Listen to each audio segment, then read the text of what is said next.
বন্ধুরা আমরা খাওয়া দাওয়া করছি। আজকে খুব সুন্দর একটা হোটেলে গেছিলাম। হোটেলটার নাম হলো গুপ্তা হোটেল। অত সুন্দর রান্না বান্না কী বলে বোঝাবো, বলার ভাষা নেই। মাটন কষা অত সুন্দর করেছে, মাটন কষা একদম বাটার দিয়ে রুটি করেছে, অত সুন্দর টেস্ট, ফ্লেভার খুব সুন্দর। আমি সবাইকে বলবো তোমাদের সময় থেকে গুপ্তা হোটেল দেখে আসবে। আরে বাপ বলো না, স্ল্যাবটা অত সুন্দর করেছে, মানে অসাধারণ। কীভাবে প্রশংসা করবো, ভাষা নেই প্রশংসা করবার। সত্যি খেয়ে অত ভালো লাগলো।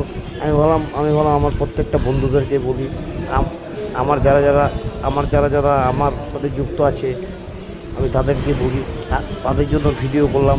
অবশ্যই তোমরা বলবে কমেন্ট করে, লাইক করে ভিডিওটা কেমন হয়েছে। খাওয়া দাওয়ার ভিডিও আজ পর্যন্ত ছাড়িনি ইউটিউবে, প্রথমবার ছাড়লাম। অবশ্যই বলবে কমেন্ট করে কেমন হয়েছে, একটু ভালোবাসা দিবে কমেন্টে। আমার ফুট করে একটু পাদ হয়ে গেলো, ফের গ্যাস হয়ে গেছে, ওগুলো খাই। গ্যাস হয়ে গেছে, gas gas gas gas gas.